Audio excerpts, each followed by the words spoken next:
Yo, kumusta na uli mga kabatang? Ngayon, ipapasyal namin kayo sa bansang Georgia.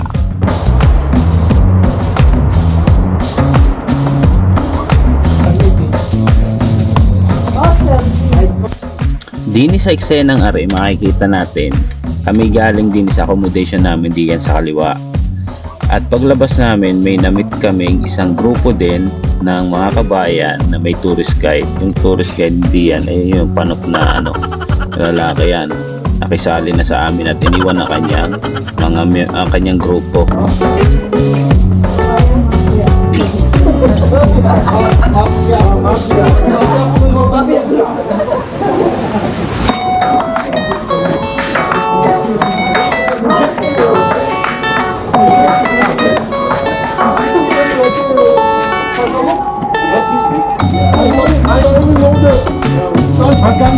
Talagang ayaw pang tumimot kami ng kinapulong.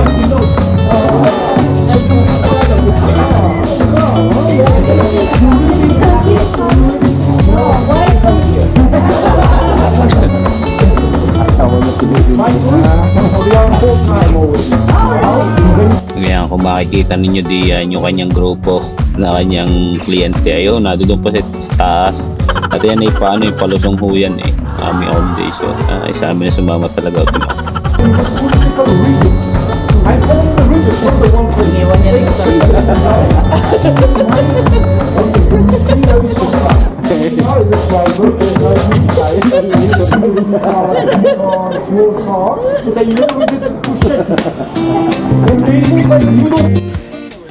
Yan pong lalaking yan po ang aming tour guide na si Herakli. Napakabait po at talagang maraming alam sa kanilang bansa.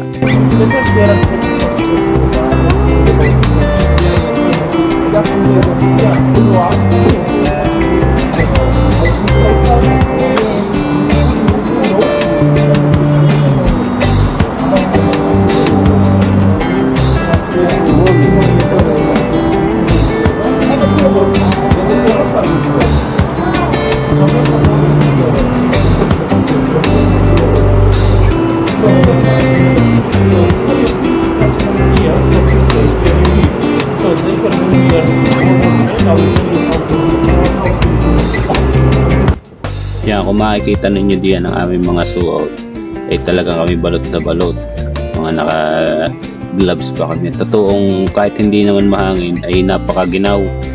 Ang temperature ay, kung di ako nagkakamali, nung panahon na yan ay 2 degrees or 1 degrees, pero ang pakiramdam ay nasa 0 degrees.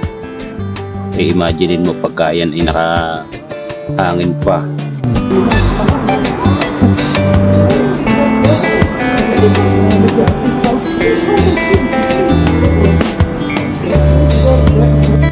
Yan, kami nadidiyan mismo doon sa main street, yung tinatawag na Baktang Gorgasali Square.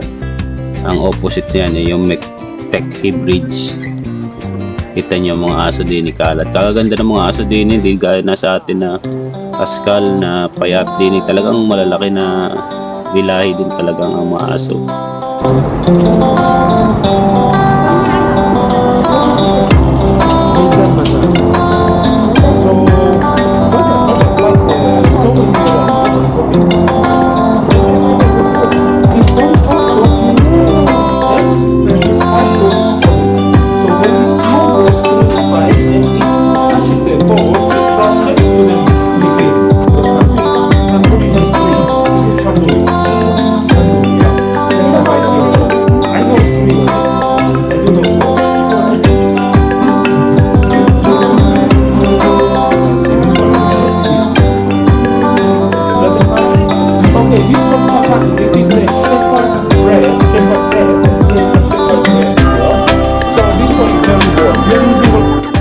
Yan, pag yung may mga aso daw diyan, yung may tag sa tainga, yun daw ay vaccinated ng gobyerno.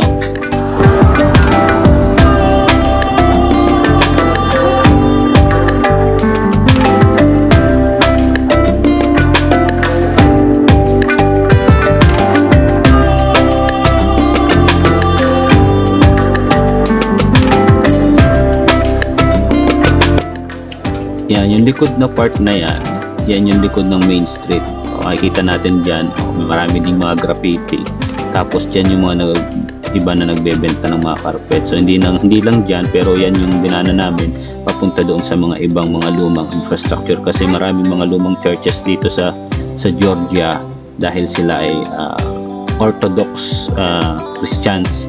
So ang dami nilang mga lumang churches, and makikita nyo sa mga ibang susunod namin mga trip araw dito sa Georgia ito, papakita namin yung mga lumang churches talaga, as in super old na churches na preserve nila.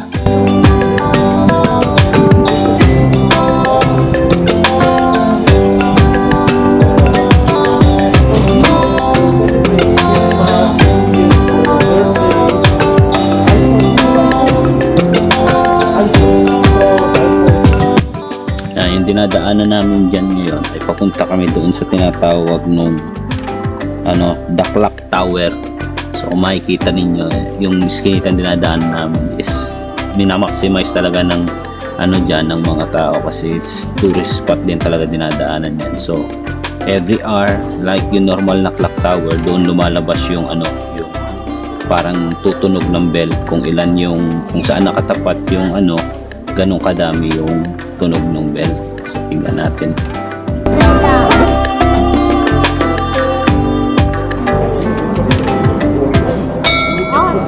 Tama ng isang tunog at kabagal-bagal pumalo nung anghel na natin doon. So yan, kadais din lang nung clock tower na yon. Malapit na doon yung tinatawag nila Bridge of Peace.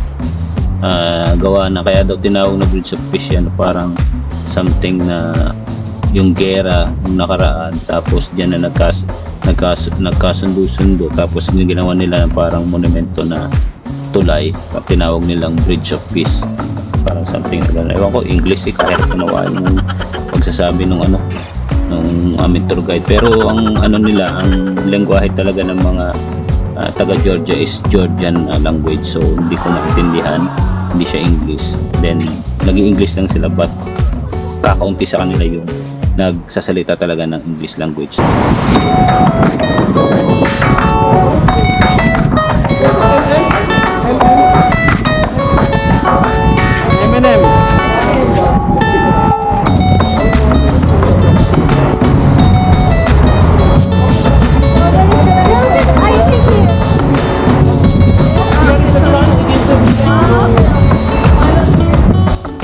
Isa sa mga paalala na itinuro sa amin ng aming tour guide din ay huwag kang basta makikipag-usap sa kung kani-kaninong tao, lalong-lalo na yung mga nag-o-offer sa turista ng mga pa-picture, like sa mga parot, sa unggoy, lumang instrumento, mga lumang kasuotan nila, kasi hindi nila sinasabi kung magkano. Then after, pagka nakapicture ka na, doon ka nasisingilin ng malaki at hindi basta-basta.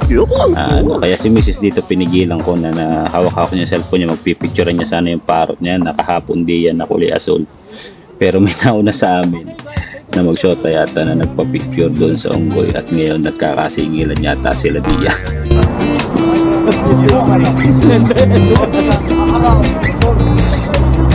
Toilet money.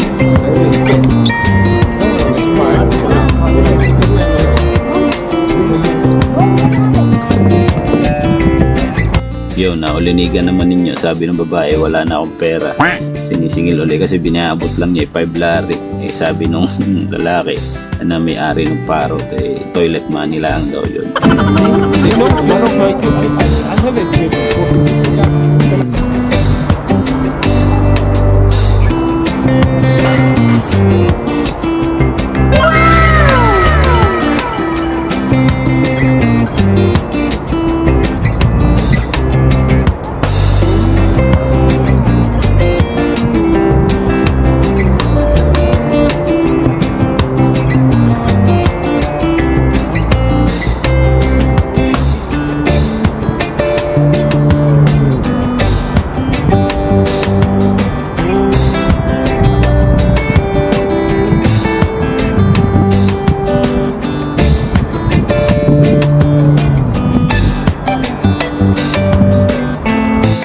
Kainam saan magpalipad din ng drone Nga lang, ikadaming permit pa nga hanapin, kaya kahirap din na magdala. Kaya baka masamsam lang sa airport o maiwan ay mapurnada dapat magkaroon pa ng problema ka diyan sa iyong tour. Mas maigi pang wala. Paliparin mo na lang iyong hawak na camera. Ayan, magaya niya. Yan daw na punong iyan ay gawa ng mga estudyante. Mga metal scrap, mga basura na ginawang puno na gayaan. Sabi ko, bakit baga sa atin sa Smoky Mountain ay bakit kaya hindi kaming tourist spot din, tambakang basura doon ay.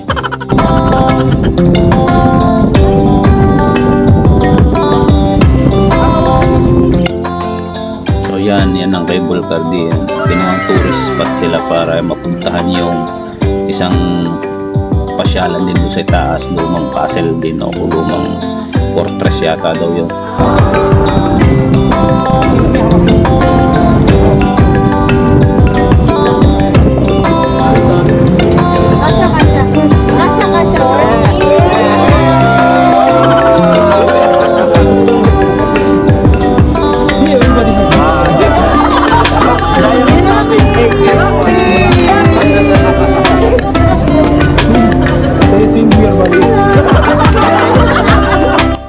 Diyan sa cable car, nakita ninyo kami nagmamadali sumakay kasi naikot lang yan. So dapat makasakay kayong lahat para hindi kayo hiwa-hiwalay. Buti lahat kasya kaming lahat doon, 8 kasya kami doon sa isang cable car. Kami hiyawan.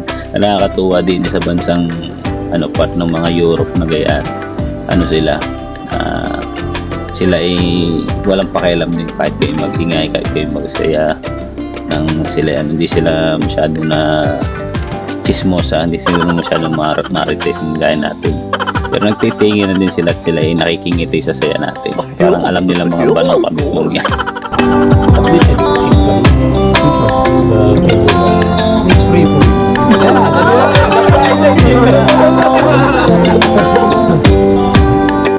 Yan, kaya highly recommended namin yung aming tour guide niya na sa Irakli.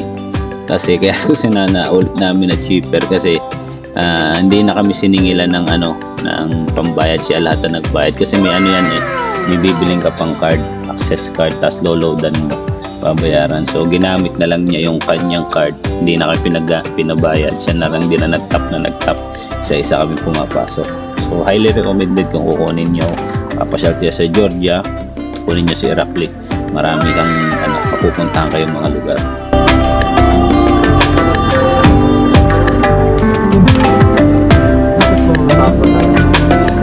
Hindi, lalabas ulit. Go with there or with them? No.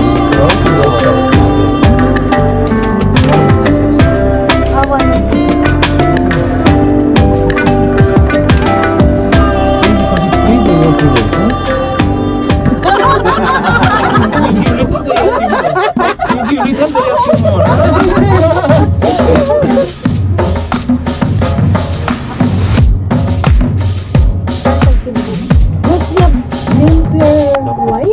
My wife is Marjorie Donoso de la Santa Samuel.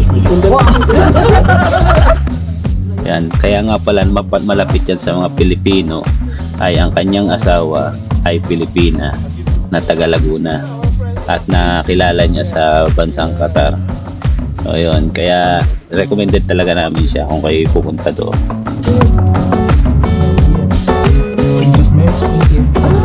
Almost 3 years ago. Here? I came to Qatar. Yung pala niya, yung ate ni Marts, nurse sa Hamad. Nurse also at Hamad. You also? Nurse sa Indo. My husband.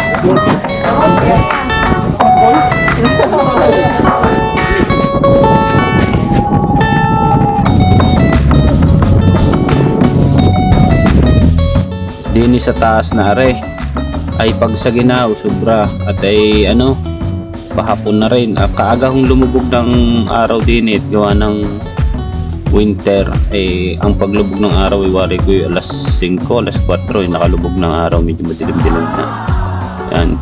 Pag sa ginaw hudi yan na talaga naman kainaman na pag wala kang balot na maigi And if you want, by the way, to go one of the waterfalls, you come inside and just walk straight and you will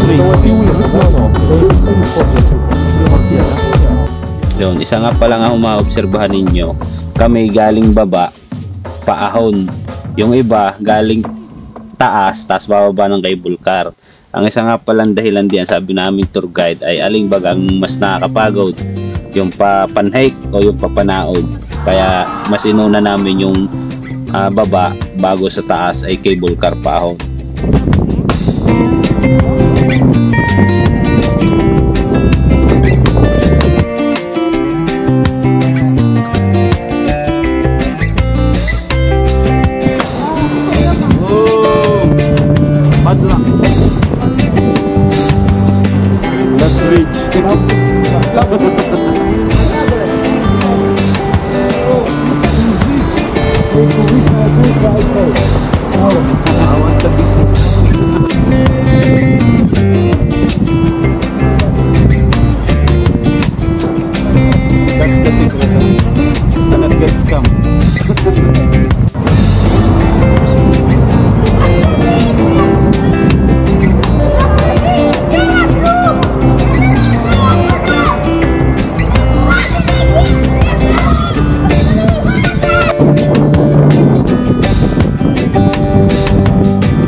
Hindi ko na muna tatapusin ng aking vlog at medyo mahaba-haba na. Abangan nyo yung first day namin yan. Hindi ko sinama diyan na pagsakay namin sa bangka at saka yung pagpunta namin sa Matsushima, yung park kung saan sumakay din kami ng parang train na paahon. Sige po, salamat po, subscribe na lang po.